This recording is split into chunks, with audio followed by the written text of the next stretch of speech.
Não tem o oleiro direito sobre a massa, para do mesmo barro fazer um vaso para a honra e outro para a desonra? Romanos 9, 21. Tema da semana: Atos simbólicos.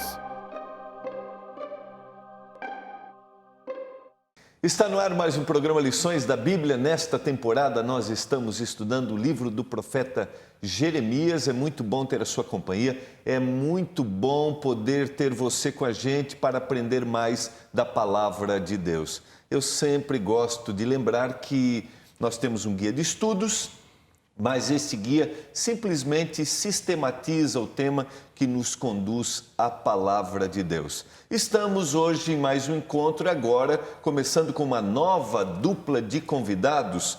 Pastor Marcelo Carvalho, ele que é capelão no Colégio Adventista aqui em Jacareí. Isso, perfeito. E também é o coordenador de todos os capelães das escolas adventistas para a região do Vale do Paraíba. Perfeito. Seja bem-vindo, pastor. Muito obrigado. Sempre um prazer estar aqui na Novo Tempo, participando ainda mais do estudo da Palavra de Deus. Só para lembrar, a capelania é o trabalho de assistência espiritual que nós temos em todos os colégios. Isso.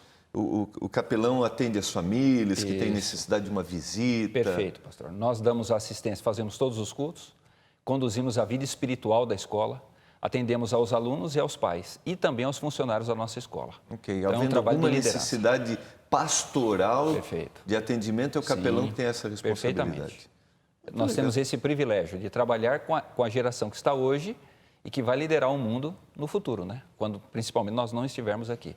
Então é de uma responsabilidade imensa e é um privilégio, é claro. Eu creio que é muito interessante os pais terem essa assistência. Às vezes tem um parente, né, que está no hospital, o capelão faz esse trabalho assistencial. Por exemplo, todos os funerais que acontecem de parentes e amigos da família, nós estamos lá presentes para dar essa assistência, né, esse carinho, esse calor humano, que é muito importante, ainda mais vindo de um pastor, de um líder espiritual.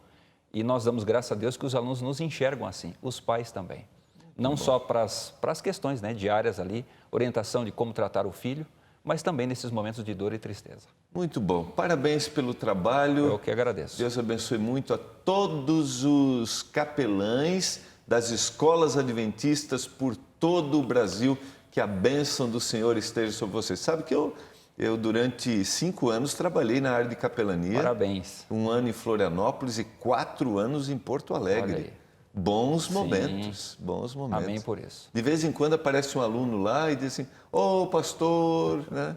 Você não lembra mais porque a moçada já mudou, né? Eles crescem, né? O tempo vai passando, a gente vai envelhecendo, né? É isso aí. Pastor Moisés Matos falando em Porto Alegre.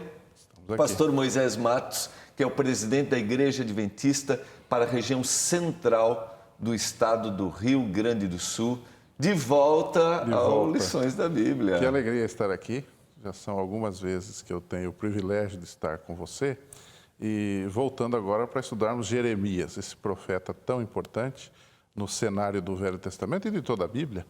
E é uma alegria muito grande estar aqui. Quero agradecer o convite e o privilégio de poder falar com você e com os amigos. Eu já aproveito para mandar um abraço para todos. Há tanta gente que me abordou depois daquela lição de Tiago, falando que assistiu o programa com muito carinho. Até nos Estados Unidos alguém outro dia me encontrou e disse, olha, pastor, que bom, foi muito bom aquele programa, aquela série. Então eu queria agradecer a todos e mandar um abraço para todos os amigos telespectadores da Novo Tempo. O pastor Moisés grava semanalmente um resumo para... 5 a 7 minutos em vídeo.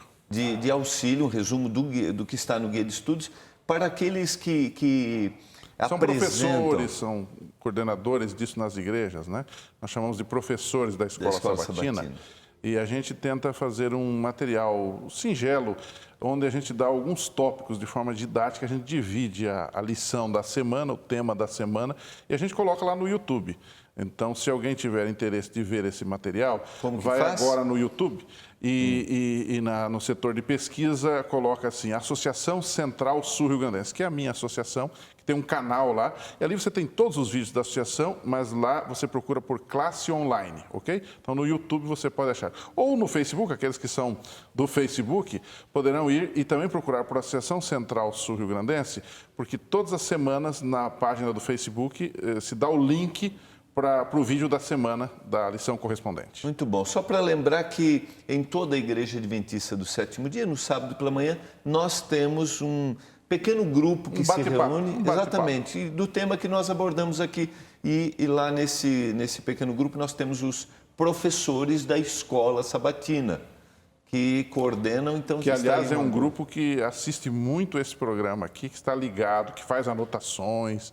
Eles assistem o programa em si e as reprises também anotam esse programa que é muito útil para esse pessoal. Muito bom. Quero mandar um abraço, mandar um abraço para todos aqueles que no sábado pela manhã tiram ali esse momento para coordenar nossos queridos professores da Escola Sabatina. E você, que é nosso telespectador, que talvez não participa da comunidade adventista, será bem-vindo em nossas igrejas para participar e ali discutir e conversar, dar a sua opinião sobre o tema que nós abordamos aqui. Na volta do intervalo, no segundo bloco, eu quero que você fale um pouquinho do seu site lá, okay. Tá bom? O pastor Marcelo também tem um site. Vamos orar a Deus nesse momento para a gente começar? Pastor Marcelo, por favor. Ok. Querido Deus, nós te agradecemos pelo privilégio da revelação que o Senhor nos deu, por meio da Tua palavra e também por meio de Jesus ao vir ao mundo. Gostaríamos que o Senhor nos desse sabedoria agora para estudarmos essa palavra e que nós possamos chegar às interpretações e também aquilo que for revelado por meio do estudo, segundo a Tua vontade e o Teu querer. E que esse contato que nós vamos ter também com os nossos amigos possa vir transformar o coração deles e transformar também o nosso coração. Fica com cada necessidade que temos, é o que nós te pedimos por Jesus. Amém, Senhor. Você que acompanha o programa Lições da Bíblia, eu tenho a certeza que você é um estudioso da palavra de Deus, você quer conhecer ainda mais. Por isso nós oferecemos a revista Princípios aqui, e nós temos uma série de estudos da palavra, onde você vai descobrir que a sua vida tem um sentido. Acesse o endereço que está na tela e você vai receber gratuitamente na sua casa a revista Princípios. Nós vamos entender ainda mais que eu tenho um sentido para viver. Eu vou descobrir de onde eu vim, por que eu estou aqui e para onde eu vou. Durante esta temporada, nós estamos entendendo um pouquinho mais o livro do profeta Jeremias e o guia tira essa semana aqui, a gente para um pouquinho para entender alguns simbolismos. O Senhor usou algumas figuras de linguagem para dar lições para o povo. E antes da gente entrar especificamente nos simbolismos usados pelo profeta, que o Senhor usou através do profeta, por que era importante, por que a Bíblia usa símbolos para ensinar? Pelo próprio didatismo que é isto, ou seja, tem uma função didática, porque o símbolo, ele na verdade extrapola o próprio símbolo, ou seja, ele transmite verdades maiores nele. Então você perceba que mesmo nós, quando alguém usa uma ilustração em um sermão, conta uma história, o assunto se torna mais leve e mais fácil de se entender. Então Deus, na sua sabedoria, a Bíblia é a palavra de Deus, porém em linguagem humana. E para atingir os seres humanos, Deus usou de todos os recursos.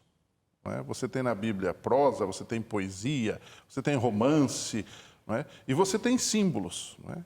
Em toda a Bíblia, você vai encontrar atos simbólicos, seja dos escritores bíblicos, seja do povo, seja de Deus, para tentar nos levar a grandes verdades, nos revelar grandes verdades. O próprio Jesus usou, por exemplo, as parábolas.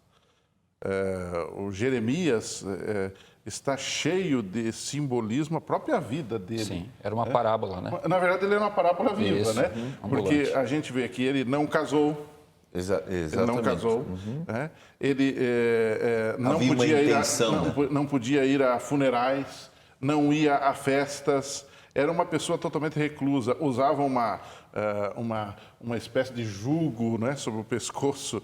Quer dizer, o que é isto? É uma parábola viva, é um simbolismo, onde através disso Deus queria mostrar a real condição do seu povo, que era o povo de Judá, que estava em pecado, estava em desobediência. Então, isso é muito amplo, não? Ok, então a gente tem ideias e conceitos que talvez não seriam absorvidos de outra forma ou de forma tão eficaz se não fosse através dos símbolos. Eu acho interessante, pastor Gilmar, o ser humano vive de representações. Não há nada dentro da psique humana que não exija uma representação dentro e fora. Você pode ver, a criança quando nasce, ela não enxerga como nós enxergamos. Ela não escuta com a profundidade que nós escutamos. Mas ela já tem dentro dela representações para entender esse mundo. A primeira grande representação é o seio. E deste, ela vai fazer o quê? Todas as demais representações que ela vai ter na vida. Então, nenhum ser humano vive sem isso. Se você não vai atrás desses simbolismos, por exemplo, da sua cultura, da sua sociedade, praticamente você não entra naquela sociedade, você não consegue viver, né? Que é o que acontece com as pessoas com capacidade inferior, né? Elas não entendem essas representações que estão ao seu redor. Por isso que a Bíblia, ela é tão rica nisso. E a pessoa que quiser entender a Bíblia, ela tem que estar disposta a entender esses significados para a sua compreensão ser muito mais profunda e muito mais abrangente, segundo a vontade de Deus. Aí a gente tem regras para interpretar. Eu só queria abrir essa janelinha, acho que vale a pena a gente Eu acho que vale porque lembrar isso aqui. Né? No decorrer da história do cristianismo, você teve também problemas com alguns símbolos. E problemas com coisas que não eram símbolos e que foram interpretadas como símbolos na Bíblia, né? Você tem escolas de interpretação que vão para este lado de tomar elementos reais, históricos, e dizer que aquilo ali é simbólico. As famosas alegorias. Né? Alegoria, exatamente. O método, eu havia esquecido desse detalhe. O método alegórico, né? É um sujeito chamado Filo de Alexandria e outros mais que trabalharam com isso. Então, você, por exemplo, toma o sábado, por exemplo, o dia de guarda. Alguém pode achar que isso é apenas um símbolo do descanso que vamos ter na eternidade. Não tem nada de símbolo aqui. Embora ele represente o descanso que teremos na eternidade, a nossa própria salvação, mas é um dia literal. Se você toma Gênesis 2, 1 a 3, que fala do sábado, por exemplo, aquilo é real. Quer dizer, Deus trabalhou 6 dias, no 7º descansou e nós devemos parar também. Então, é histórico aquilo ali, é uma declaração histórica de Deus. Me veio à mente a visão de Pedro, do lençol. Do lençol que é bem também, interessante, né? saber interpretar o símbolo, né? Ele tem regras. E eu sempre digo que um símbolo, ele salta aos olhos. Você percebe que é um símbolo. Por exemplo, nessa semana, nós temos o Jeremias tomando um cinto, né? E indo, é um dos temas que vamos falar daqui a pouco mais, ele indo até o Eufrates, né? Fazendo uma caminhada de muitos dias e deixando esse cinto lá, depois volta para buscar o cinto que já estava apodrecido. O que representava aquele cinto? Era o próprio povo de Deus que havia apodrecido no pecado.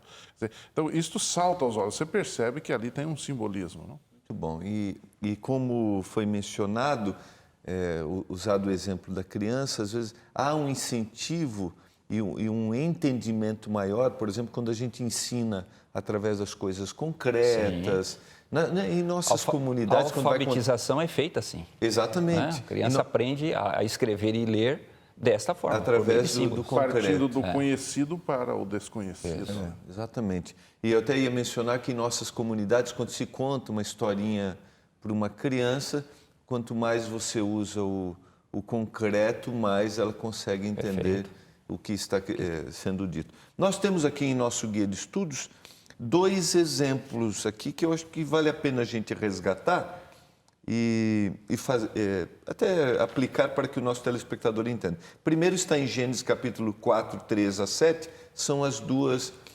ofertas que são oferecidas. Podemos resgatar? Exatamente. Então você tem a oferta de Caim e a oferta de Abel.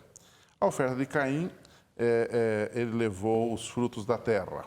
Deus havia pedido um cordeiro, havia pedido sangue, sem derramamento de sangue não há remissão. Abel levou o cordeiro, já Caim não levou. Então, o que esses dois sacrifícios representam? O de Caim representa aquela pessoa que quer se salvar pelas suas próprias obras, o método de salvação pelas obras. Eu penso e vou oferecer a Deus o que eu quero, mas não é o que eu quero, é o que Deus determina. Já Abel representa aqueles que creem que são salvos pela graça de Deus, que são salvos, são perdoados pela fé, quer dizer, você precisa exercer fé. Então, são dois modelos de salvação que você tem aqui, exemplificados no ato simbólico de oferecer frutas, melancias, como eu costumo dizer, e no ato simbólico de oferecer um cordeiro. São dois atos simbólicos, mas que fazem toda a diferença. Um ordenado por Deus, outro não ordenado por Deus. E aqui dá uma reflexão bem interessante. No mundo relativista que a gente está vivendo, não é a minha forma de ser, mas é aquilo que Deus quer. Então é interessante. Pastor, tem tudo a ver com o assunto do estudo, porque a arrogância humana, né? Eu estou perdido e mesmo assim eu vou oferecer alguma coisa para me salvar. Ora, se você está perdido, significa que você não consegue se salvar. Você tem que atender àquele que pode te salvar. E justamente aquele que pode te salvar, ele já ofereceu o que você precisava. Que no nosso caso é Jesus Cristo na cruz. Então, amigão, ou você aceita isso, ou você está irremediavelmente perdido. Que era o que o povo daquela época de Jeremias não entendia. Eles foram chegando, o que é pecado? A essência do pecado é essa arrogância. Eu vou me tornando tão arrogante, que isso toma todas as esferas da minha vida. E por isso que o povo de Israel chegou naquela situação que estava ali no 6º século antes de Cristo. Né? Bom, você quer fazer um comentário, mas acho que eu vou para o próximo. Posso ir para o próximo exemplo? Pode ser. Na verdade, o que temos aqui é a briga entre dois modelos em toda a história da Bíblia, que é o que nós chamamos de uma moldura chamada o grande conflito entre o bem e o mal. Começou no céu com Lúcifer, que quis fazer a sua própria vontade, foi expulso e acabou vindo para essa terra, trouxe aqui o pecado. Então, se você tomar toda a história, você tem, de um lado, o diabo, o Lúcifer, querendo fazer a sua própria vontade, e de outro lado, Jesus Cristo, dizendo lá no Getsemane, com todo o seu sofrimento, dizendo, não seja como eu quero, dizendo ao Pai, mas como tu queres. Esses são os dois modelos que irão perdurar até o fim. Extremamente desafiador para a autossuficiência humana, a gente se render àquilo que Deus deseja para a nossa vida. Né? Há um segundo exemplo que está em Números, capítulo 21, verso 4 a 9, que era o olhar para a serpente de bronze e ser curado. Qual é a lição aqui? Tinham lá aquelas serpentes, né? O povo foi picando as pessoas e Moisés fez algo, imagina, a pessoa está morrendo com a picada de cobra e não foi dada uma vacina. Simplesmente, filho, olha para aquela cruz que tinha a serpente ali de bronze e você vai ser curado. Quer dizer, você tinha que ter muita fé, né? Não, me traz um remédio, eu quero ser curado com remédio. É assim que se tratam as pessoas. Não, você olha para a cruz e você será salvo. Como nós estamos comentando aqui, Deus tem maneiras diferentes de resolver o nosso problema, que não é a maneira como a gente usa, não é a maneira usual, mas isso resolve o nosso problema. Então você pode fazer, como o pastor Moisés disse, você pode seguir as suas vontades, não, eu vou oferecer isso para mim. Ou você pode se render à vontade de Deus e falar, não, a prescrição de Deus é essa, eu vou viver da forma como Ele acha que eu devo viver. Eu nunca encontrei uma pessoa que tenha se arrependido de ter seguido as orientações divinas, porque elas conduzem para uma vida melhor e o fim delas é sempre o quê? A salvação, é o melhor para nós. Né? É interessante que em toda a história você volta àquele conceito que nós colocamos no início, que tudo depende de como você encara a vontade de Deus. Com dependência ou com independência. O povo de Israel estava marchando no deserto nesse incidente. Eles estavam indo para a terra prometida. No deserto havia muitas serpentes, muitas cobras. Durante toda a trajetória, Deus os protegeu das serpentes. Eles não tinham, digamos, aparato nenhum que podia socorrê-los, mas Deus simplesmente fez com que as serpentes não picassem. Mas num ato de desobediência deles, Deus disse, eu vou deixar vocês um tempo à mercê de vocês mesmos. E o que aconteceu? As serpentes começaram a picar. E Deus disse, então, agora vocês se voltem para mim. Aquilo ali é apenas um símbolo. Aquela serpente de bronze não tem poder algum. Exatamente. Não há nenhum misticismo. Não há nenhum misticismo nisso. Né? Então você olhe para aquilo com fé, porque na verdade quem está por trás disso sou eu. Porque aquilo apontava, depois isso é repetido lá no Evangelho de João, capítulo 12, verso 32, onde esse assunto volta. Isso. Ou seja, Jesus assim, eu, quando for levantado da terra, atrairei todos a mim mesmo. Assim como a serpente foi levantada lá no deserto, e o povo olhou para ela e foi salvo, foi curado. São João 3,14. Exatamente, Jesus disse, a mesma coisa agora, vocês vão olhar para mim e vão ser salvos. Ok, eu só quero sublinhar a frase para a gente ir para o intervalo. Tudo depende de como nós olhamos aquilo que Deus nos oferece. Eu queria sublinhar, independência ou dependência? Ou dependência. Eu acho que foi interessante essa colocação aqui. Questões assim relevantes, né? Muito bom. Você está acompanhando o programa Lições da Bíblia. Nós vamos para o intervalo e voltaremos já. Deus está acima de todos os simbolismos, mas nós o honramos e respeitamos através de nossa cultura. Todas as nações têm suas próprias práticas para servir a Deus e preservar a sua mensagem, embora o Criador seja o mesmo para todos nós. Se uma nação se volta para coisas más, todas as coisas boas que Deus prometeu a ela irão desaparecer. Se uma nação se converter de seus maus caminhos, todo o julgamento subsequente será anulado. Isso é o que aconteceu com Nínive também. A cidade se converteu a Deus através da pregação de Jonas.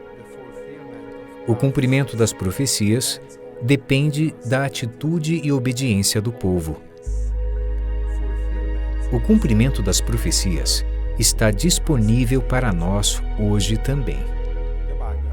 A Bíblia diz: pois eu, o Senhor teu Deus, mostro misericórdia a todos os que me amam e guardam os meus mandamentos.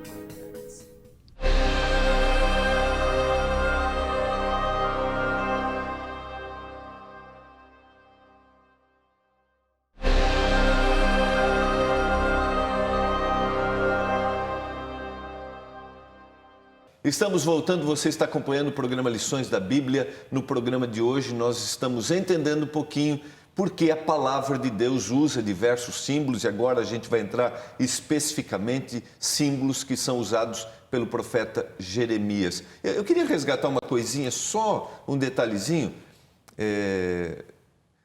Por que algumas pessoas às vezes têm a questão eles encontram um misticismo por trás de uma figura e até querem usar alguns símbolos e distribuem coisas em determinados lugares, eles transferem a fé para aquele objeto. Acaba virando um mito, né? Exatamente. E a forma se torna mais forte que a essência. E esse é precisamente o problema da religião. Os símbolos, eles existem apenas de forma passageira. Eles existem para nos conduzir à verdade maior. Entender quem é Deus, qual é a sua vontade. Eles são meramente didáticos. Por exemplo, você toma o santuário terrestre. Você não pode voltar ao santuário terrestre e querer fazer aquele trabalho que era feito, porque aquilo passou. A partir da cruz de Cristo, aquilo ficou no passado. Aliás, essa foi a grande dificuldade dos irmãos a quem o autor de Hebreus escreveu. Isso. Novo Testamento. Precisamente essa foi a dificuldade deles, porque Jerusalém foi destruída, estava para ser destruída, eles tinham um apego ao templo, às formas, aos símbolos, e isto ia desaparecer. O que aconteceu então? Que alguns se desesperaram. E aí o autor de Hebreus, alguns acreditam que tenha sido Paulo, ele diz o seguinte: olha, Jesus é maior do que tudo isso. Perfeito. Tudo isso apontava para Jesus, toda esta sombra encontrou a sua realidade em Cristo. E hoje o santuário que está em vigência não é mais o da terra, mas o santuário celestial, no qual o Senhor mesmo ministra. Perfeito. Correto? Eu só queria sublinhar uma frase: a forma se torna mais forte que a essência. Que a essência. Isso pode ocorrer conosco. Você toma, por exemplo, vamos tomar a oração. Há gente que faz uma guerra dizendo o seguinte: oração só ajoelhado. Eu creio que essa é a melhor posição que existe. Eu, particularmente, aprecio a oração ajoelhado. Todavia, há na história bíblica pessoas que oraram em pé e foram atendidas. Há um sujeito que orou dentro da barriga de um peixe. Exato. Então, a forma não pode tomar. A forma é importante, eu repito. Sim, O símbolo é importante também. Ele tem um valor dentro desse todo. Sim. Todavia, ele não pode ser levado ao extremo.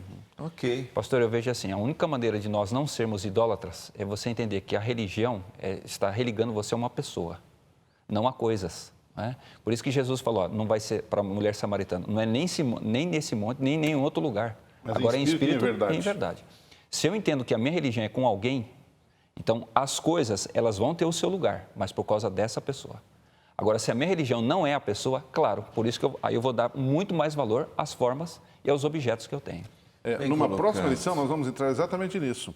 A essência da religião do povo do tempo de Jeremias era esta, ou seja, se apegavam às fórmulas, ou às formas. E eles, se não bastasse, criaram ídolos. O que é o ídolo? É uma forma de um Deus que eu crio com a minha visão, com a minha perspectiva. Então, eles iam pegar um pedaço de madeira, esculpiam aquele pedaço de madeira, colocavam um ouro ao redor daquilo ali e começavam a adorar aquilo e diziam que aquele é um Deus que criou todas as coisas, um Deus que me sustenta. Uma tremenda bobagem. Né? E Jeremias chega a dizer, isso é como um espantalho num pepinal, não é? Uma coisa sem muita serventia, a não ser para espantar passarinho. Né? Essa necessidade de visualizar e de apegar-se, né, a uma coisa que, em realidade, estava os afastando da essência, que era o Senhor. Né? O ser humano tem essa coisa assim de... Porque é mais fácil, né? Você cria o seu próprio conceito, você cria o seu próprio Deus. Quando você está vazio de Deus, você é tentado a criar o seu próprio Deus, em várias formas. Hoje se cria o dinheiro, se cria a tecnologia, se cria a sua própria ideologia, suas próprias ideias.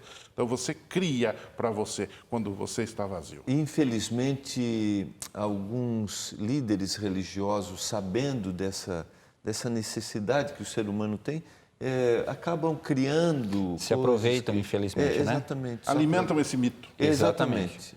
Pastor, o que eu acho interessante é o seguinte, o ser humano, você falou uma frase curiosa, o ser humano tem a necessidade de se apegar às coisas, por quê? Porque não dá para você ter as pessoas que são importantes para você o tempo todo.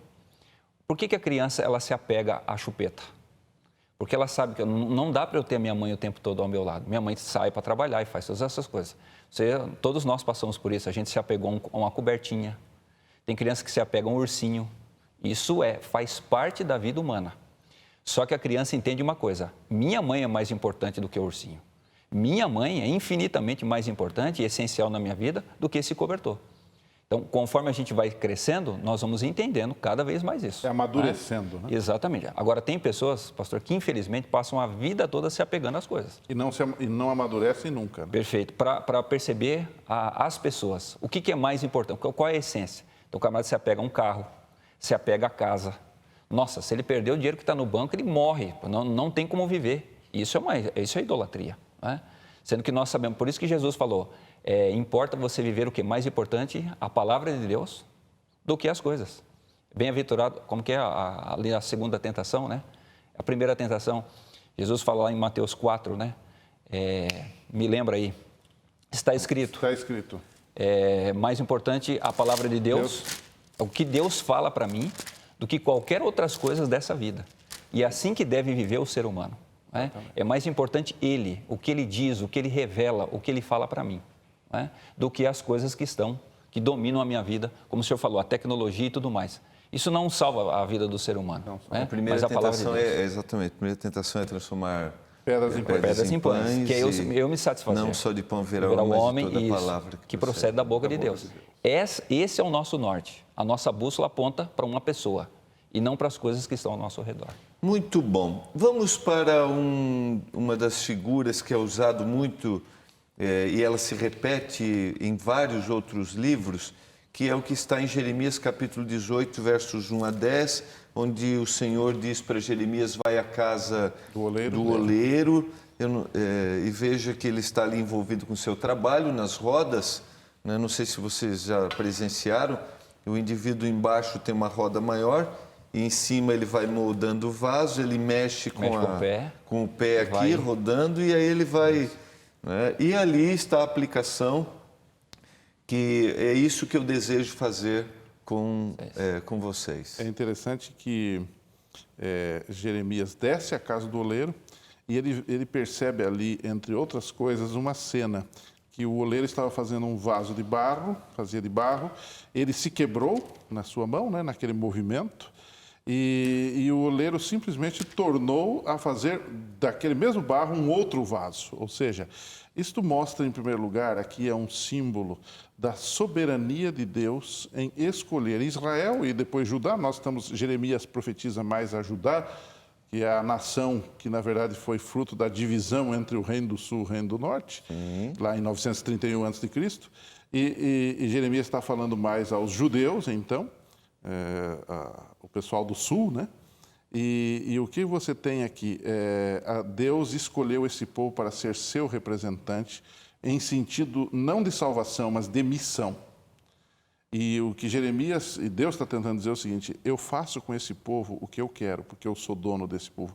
Esse povo está aqui pela minha graça, não pela vontade deles, mas pela minha graça. Eu os chamei, eu os trouxe ao cenário mundial como meu povo, como meus representantes. Todavia, eu também posso tirá-los, que foi o que aconteceu mais tarde nas invasões de Babilônia em Jerusalém, que é justamente o desfecho da profecia de Jeremias. Então, a ideia do oleiro passa fortemente a ideia da soberania de Deus e da sua justiça e do controle que Deus tem sobre todas as coisas. A capacidade de recriar. Eu gostei da frase, só quero sublinhar a frase.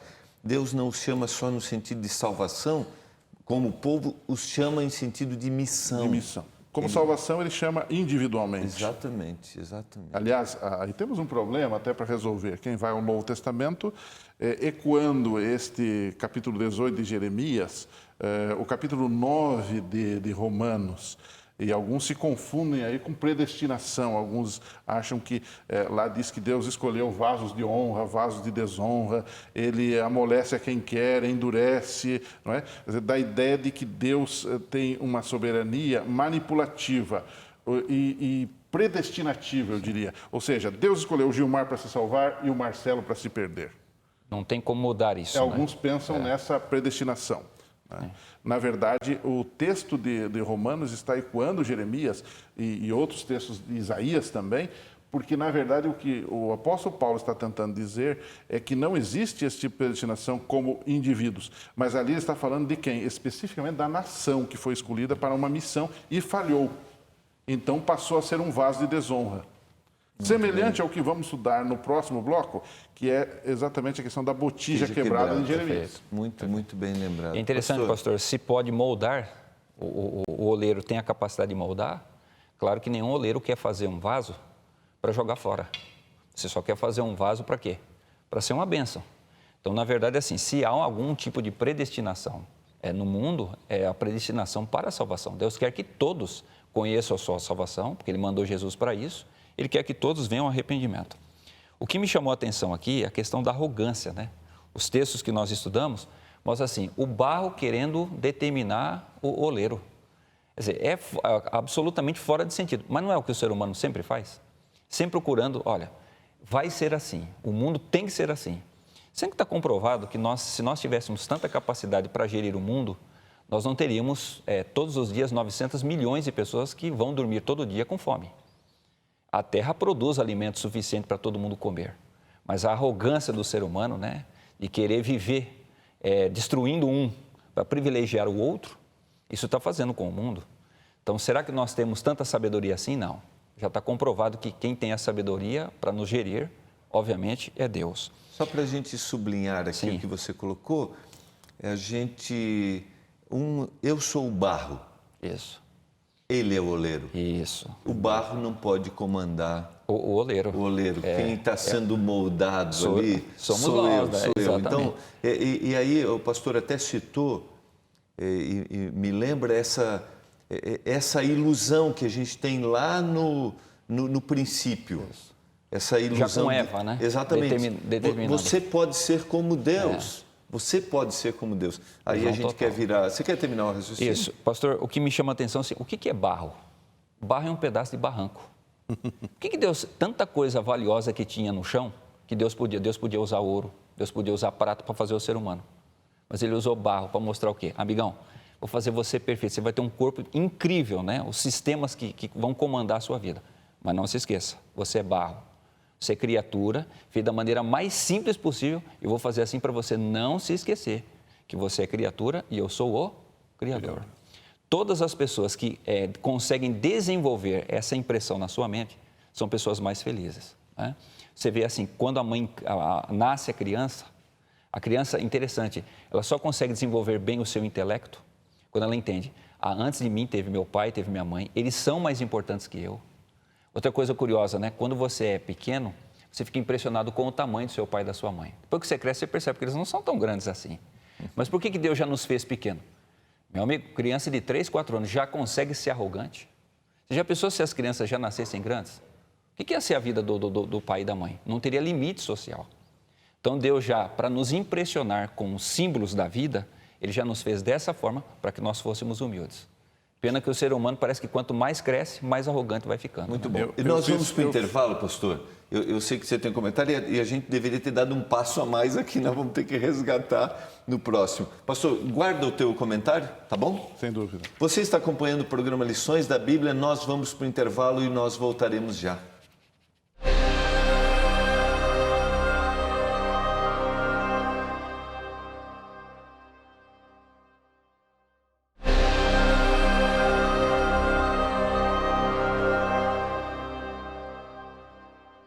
Estamos voltando para o último momento do programa de hoje. Olha, está faltando tempo aqui, hein? Pastor, vamos combinar para o próximo programa, porque vocês vão estar na semana que vem. Isso. Então, próximo programa, quero ver o comentário do blog do... quatrotons.com. quatrotons.com. Então, se alguém quiser entrar, já vai entrando, você explica semana que vem. Pastor Moisés, você tem a explicação? Voltando ao aspecto anterior, apenas para resumir, eu anotei 3 ideias sobre a questão do barro e o oleiro. Por favor. A primeira, o barro não tem valor em si mesmo. Você já viu alguma nação brigando por causa de barro? Se briga por causa de ouro, de diamante e de petróleo, mas de barro ninguém briga. Ele não tem um valor intrínseco. O barro, como diz o pastor aqui, barro vem de barranco, né? O segundo ponto é que o barro não pode dizer ao artista o que fazer com ele. Ele não pode dizer. Nós também não determinamos o que Deus faz conosco. E o terceiro, não tem valor em si mesmo. Não pode dizer ao artista o que fazer com ele. E o terceiro e último, o vaso de barro, que é o produto do barro, né? O vaso de barro tem valor por aquilo que ele carrega, não por aquilo que ele é. Muito bom, deu um... É um resumo do Jeremias 18. Dá um sermão aí, dá um sermão. Fica a dica. Por acaso, esse é parte de um sermão. Vamos repetir para o telespectador anotar, então? Pode copiar. O barro não tem valor em si mesmo. O barro não pode dizer ao artista o que fazer com ele. E o vaso de barro, que é o produto do barro, não é? Tem valor por aquilo que ele carrega. Ok, muito bom. Dê os créditos, faça o sermão, mas dê os créditos. Antes da gente entrar nas 2 figuras de linguagem que são usadas aqui, que é a botija quebrada e o cinto de linho, o nosso guia de estudos resgatou um pouquinho a situação, a degeneração da nação. Eu acho que vale a pena a gente relembrar rapidamente isso aqui, porque aí a gente entende melhor as 2 figuras. Exato. Pastor, é interessante que quando Israel entra, 1000 anos antes, ali em Canaã, 7 nações são destruídas porque não tinha mais condições. O que eles praticavam era tão abominável que Deus disse o quê? Vocês vão exterminar essa gente. Não tem outra maneira. Eu já mandei pessoas para adverti-los, mas eles não escutam. Só que o povo de Israel entra, Deus dá todas as suas leis, tanto sociais quanto para familiares, pessoais, tudo para o povo de Israel viver. Só que, infelizmente, o ser humano sempre procura a descida do barranco. Né? E eles sempre voltavam-se para as práticas dos seus vizinhos pagãos. Exato. Por mais instrução que eles recebessem, eles voltavam. Então, eu anotei, por exemplo, de Jeremias 19... 4 e 5, vale a pena. 19, 4 e 5. Isso, por favor, eu creio pastor. que seria interessante a gente ler esses versos aqui. São muito contundentes. Ele diz assim, pois me deixaram e profanaram este lugar. Que lugar é este? Alguns dizem que seria Jerusalém, outros dizem que seria o próprio templo. Não importa, qualquer um dos dois é um A ato... terra era santa, né? A terra era santa. Todo o país então, que eles profanaram esse lugar e nele queimaram incenso a outros deuses, que nunca conheceram, nem eles, nem seus pais, nem os reis de Judá, e encheram esse lugar de sangue de inocentes. Edificaram os altos de Baal para queimarem seus filhos. Olha o absurdo, o extremo de um rei chamado Manassés, que foi lá e ofereceu os seus filhos em oferta a um Deus pagão, totalmente sem sentido.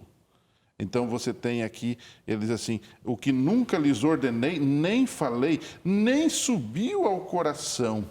O que Deus está dizendo é o seguinte, eu nem imaginei que isso iria acontecer com o meu povo, com os meus representantes. Perceba, para onde vai o ser humano quando ele se afasta de Deus?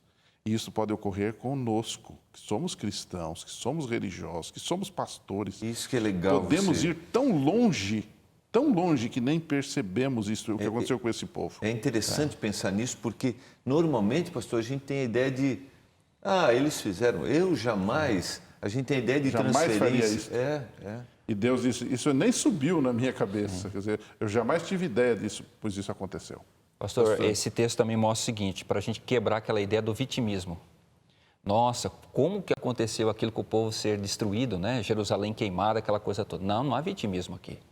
Deus mostra a realidade deles para dizer o seguinte, aquilo aconteceu porque houve o quê? Houve uma causa. Citando aí, o pastor Moisés citou, né, queimar os filhos. Imagina, hoje a gente você não suporta essa ideia, mas para eles naquele tempo havia o deus Moloque, né, que ficava no Vale de Inom, era um deus de bronze bem alto e a barriga dele ela era oca. Então chegava-se ali, botava-se fogo naquele deus, que ele ficava extremamente quente, aí chegava ali, amarrava a criança, geralmente era o filho mais velho, uma criança ainda bem pequena, e a criança ia derretendo como se fosse uma manteiga em cima de uma chapa quente. Você imagina, e as pessoas iam ali para assistir um negócio desse.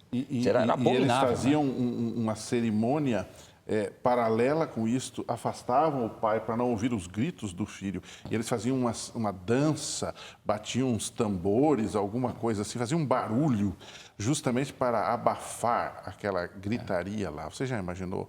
Que cena terrível. Tudo para um Deus falso, para um Deus que não existia. É reflexivo para a gente, aqueles que têm filhos, o que nós estamos fazendo para que eles sejam verdadeiros adoradores do Deus verdadeiro. Do Deus verdadeiro, e o que talvez nós estamos oferecendo que os afasta e de alguma forma eles vão se tornando gradativamente ofertas a deuses que não... Quando pais e mães são negligentes com a religião, com a educação, com a disciplina, com o acompanhamento moral, espiritual e físico dos seus filhos, de alguma forma, talvez numa dimensão menor, estão também oferecendo, podemos nós estar oferecendo nossos filhos ao Deus Moloque. Exatamente. Ao Deus desse mundo. Destruindo a vida, né? Destruindo a vida, sem ter oração por estes meninos e meninas, sem ter acompanhamento, sem ter instrução, sem dar a eles o alimento diário da palavra de Deus, não é? Colocá-los de acordo com a expressão bíblica, a disciplina e a admoestação do Senhor. E isso é muito importante. A nossa própria atitude, né, pastor? O nosso exemplo para eles também. Exatamente. E muitos vão se perder por causa disso. Então, de alguma forma, hoje não existe aquela aberração de queimar o filho lá na barriga do Deus Moloque. Né? Mas de alguma forma, podemos estar oferecendo nossos filhos. É uma reflexão extremamente importante e salutar para se fazer agora. Exatamente. Diante desse quadro terrível de degradação do povo, o Senhor orienta que o profeta fizesse duas coisas. Primeiro, compra uma botija de oleiro, leva contigo alguns dos anciãos do povo e dos anciãos dos sacerdotes. E sai ao vale de Rinom, estou lendo Jeremias 19, 1 e 2, que está à entrada da porta do oleiro, apregou ali as palavras que eu disser. E aí ele vai descrevendo e a aplicação, está no verso 10, então quebrarás a botija à vista dos homens que foram contigo. E lhes dirás, assim diz o Senhor dos exércitos, deste modo quebrarei eu este povo e esta cidade, como se quebra o vaso do oleiro. A ideia aí é resumir numa palavra. A botija, que era útil, uma botija inteira é muito útil para carregar coisas, para conduzir coisas, ela agora quebrada e bem quebrada, porque ele esmiuçoa, ela não tem serventia alguma. A ideia aí, a palavra-chave é inutilidade. Então, o povo que foi escolhido por Deus para ser uma botija, para levar a sua palavra, para levar a sua mensagem para o mundo, falhou, pecou, desobedeceu, adorou deuses falsos e agora eles terão que ser desintegrados desta missão, desse trabalho e vão se tornar inúteis. Volta o valor da botija na aplicação do sermão. O valor da botija, ela não é o que ela é, mas o que ela está carregando. Como eles não estavam carregando cumprindo a missão, perderam o seu valor. O sentido. Jesus, no Sermão do Monte, ele usa essa aplicação, dizendo que vocês são o sal da terra, a luz do mundo. Se o sal não der sabor, então para que serve o sal? Se a luz ela não ilumina as pessoas que estão em trevas, então aí fica a aplicação para nós, né? Se eu hoje, como um cristão, como um pai de família, um líder social, se eu não faço aquilo que se espera de mim, eu também serei quebrado. Porque infelizmente eu não terei o quê? Utilidade diante das pessoas, diante dos meus semelhantes com quem eu vivo. E aí fica a reflexão, né? Todos nós somos líderes. Não tem ninguém que tenha nascido nesse mundo que não nasceu com poder de liderança. Você pode não ser o presidente do seu país, mas no local onde você vive, você exerce algum tipo de liderança. De influência, exatamente. O que você está fazendo com essa liderança? Entre os amigos, a gente pode estar falando para um jovenzinho, para a moçada, o seu grupo lá da faculdade, não a sala inteira, mas às vezes o grupo, né? Você tem uma influência ali sobre eles. Jeremias fez um sermão prático e ao mesmo tempo simbólico, com um símbolo muito forte, com alguns detalhes, né? Ele leva uma botija e ele leva os líderes para o Vale de Inom. O Vale de Inom era onde se ofereciam os filhos, onde estavam lá aqueles deuses, ofereciam os filhos. E que mais tarde, no decorrer da história, se deixou de oferecer sacrifícios humanos aos deuses pagãos e virou o lixão da cidade de Jerusalém, onde toda espécie de lixo, especialmente carcaças de animais, gente indigente que morria, que não tinha sepultamento normal, ficava lá. Tanto é que Jesus faz referência, aí vem a palavra famosa Geena, que alguns interpretam como sendo inferno. Não é exatamente esse inferno que se fala hoje. Jesus usa como um tipo do fogo no final. Quer dizer, você tem aqui um simbolismo muito forte. E você já imaginou Jeremias com aqueles líderes ali? Aquela era uma região fedorenta. E eles foram cheirar aquilo ali. O simbolismo foi muito forte para eles. Sim. Puxa, vejam o que vocês fizeram. Vejam a desgraça que vocês trouxeram. Cheirem isto agora e vejam a inutilidade de vocês. Era o cheiro da liderança deles, né, pastor? Exatamente. A influência deles levou o povo ali. A influência nefasta. O que eles, como vaso, estavam carregando. Exato. E definitivamente agora vocês não carregam mais nada, vocês serão quebrados. Então é interessante aqui. A última figura, Jeremias capítulo 13, versos de 1 a 11, que é o cinto de linho, ou como dizem alguns comentaristas, a possibilidade aqui de ser um saiote. Então, qual é a aplicação que nós temos aqui? Podemos relembrar rapidamente? Sim. Ele deveria pegar esse... Ir de Jerusalém até o Eufrates, dava muitos quilômetros. Alguns falam em 4 meses de viagem. Praticamente andava a pé, Alguns colocam como 500 quilômetros. 500 quilômetros. Mas 500 quilômetros naquela época não é como hoje. Né? Exatamente. E alguns até fazem uma outra referência, a gente não pode dizer que isso é uma referência a um riacho que havia mais próximo. Existem alguns comentários, porque talvez isso fosse mais didático para o povo para ver, mais perto. Mas também outros comentaristas dizem que é possível que essa distância, tudo isso também tenha sido uma forma didática. Era um lugar longe, né? O certo é que era um lugar longe. Exatamente. E que o cinto ficou lá algum tempo até que apodreceu. O cinto simplesmente representava a nação apodrecida pelo pecado. Assim como um cinto, um saiote, como você diz, estão ligados ao corpo para protegê-lo, o povo de Deus, o povo de Judá, estava ligado a Deus. E enquanto esteve ligado a Deus, teve grande serventia. No momento que se desligou de Deus e apegou-se aos deuses falsos, ele perdeu a sua serventia, ele apodreceu. É muito semelhante à questão da botija. O que está falando aqui é de uma coisa que era útil, que passou a ser agora inútil. Perfeito. Esse é o ponto. E é interessante, pastor, eu queria que a gente parasse um pouquinho para pensar no verso 11, porque assim como o cinto se apega aos lombos do homem, assim eu fiz apegar-se a mim toda a casa de Israel e toda a casa de Judá, diz o Senhor, para me serem por povo, e nome, e louvor, e glória, mas não deram ouvidos. Uma tristeza, né, pastor? Porque quando todos nós temos amigos, temos parentes, pessoas que são muito queridas para nós.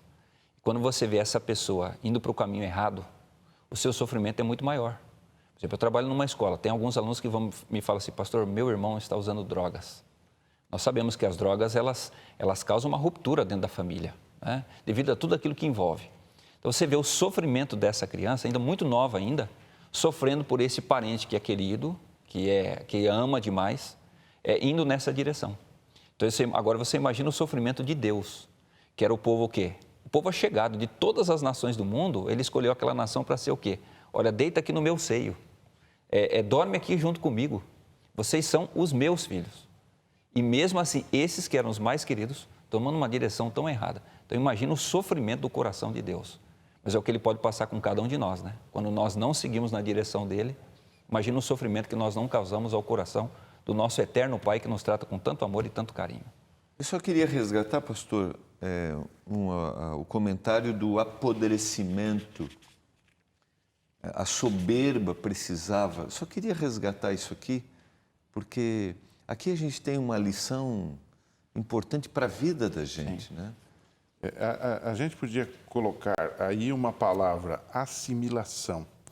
A apostasia, que é o afastamento de Deus, que foi o que aconteceu com o povo, nesse símbolo aí do cinto, ela não ocorre do dia para a noite, em 24 horas.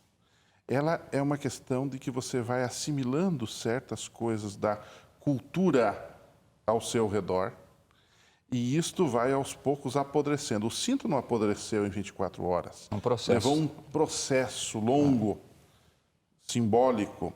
Então, é a mesma coisa. Então, o perigo nosso não está em alguém nos pregar uma mentira. A gente logo vai detectar que aquilo é mentiroso. O problema é ir acostumando-se com esta mentira, né? É aquela ilustração que alguns até questionam, dizem que não é bem assim, mas da rã dentro de uma panela de água fria. Ela está se divertindo nessa panela. Coloca essa panela sobre o fogo e ela, se você colocar ela dentro de uma panela quente, as suas patinhas vão reagir e ela vai dar um salto. Mas se você colocar dentro da água fria e ela vai se divertindo, vai se acostumando e você lentamente vai aquecendo, ela vai se acostumar com a água quente. Correto? O mesmo problema ocorre comigo e com você e com todas as pessoas que estão nos assistindo. Essa cultura pecaminosa, a cultura do pecado, ela não ocorre de repente. Ela é uma questão de assimilação. Você vai assimilando isto, vem aos poucos. Por isso que Jesus disse vigiar e orar. E não foi à toa que ele disse vigiar. E o que é vigiar? É estar atento ao que está acontecendo ao nosso redor. Muito bom, eu creio que isso é extremamente reflexivo para todos nós, porque às vezes nós vamos assimilando algumas coisas, não vamos percebendo lá na frente quanto isto pode ser prejudicial. Quero agradecer muito ao pastor Marcelo, pastor Moisés, vamos nos encontraremos no próximo programa. Próxima semana. Tá bom? Vamos fazer uma oração agradecendo a Deus por esse estudo. Pai do céu, muito obrigado pela Tua palavra. Obrigado porque ela nos orienta, ela nos adverte. Obrigado porque ela nos dá o rumo, que a gente tenha a sensibilidade de ouvir e praticar. Que esse estudo tenha sido uma bênção para cada um dos nossos telespectadores. Eu clamo humildemente por isso, nós clamamos em nome de Jesus. Amém. Amém. Jamais esqueça as palavras de Jesus. E conhecereis a verdade, e a verdade vos libertará. Foi muito bom ter a sua companhia. Nós nos encontraremos na semana que vem em mais um programa Lições da Bíblia, aqui na TV Novo Tempo, o canal da Esperança.